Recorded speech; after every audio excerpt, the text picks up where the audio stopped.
Ya telefona mı aldık? Şimdi başlasak boladı mı? Şunu atama bırakıver gene atam oturup da öyle. Ata! Ey eşek sen. Ha, telefon aldık biz ata. Ha, ne o telefon ki o? Ette kayın. Ben yine. Neçe soma geldi bu telefon? 16. Neçe? 16. Şunca bula telefon alasan baba. Yer sürek anında olmadı şu bula. Hey ahmaklar hey. Bu şeker çıkıp 10 külte ot taşa var. Telefon bende duralı. Var. Git yürü. Karam uzaktalar. Diderler mi görek kan konuşular şede örttekin kan. Kan bakkını gören kan şede örttekin. Hop. Çil gemiri atma bu.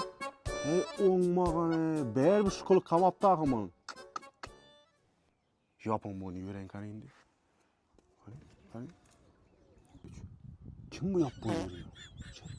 Hey yat. Yat yok ay hazır gelirdi. Şörem şu şeyden bile. Ey. Şezat görünce kaltak ne çaldı? O kaltak sındıracak mı bu? Rüstem! Bir yere gel. Yine ne oldu şimdi? Git hani. Hay. Öt kaltak ekki. Kaltak beri çoğma ulara.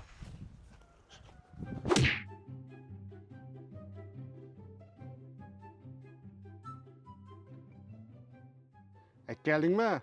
Gelmasan yaxşı. Dur. Arkamda öpküleniyle kim bereme telefon. Yaxşı. Gececi işletedileyin de telefonu verin. Yürü.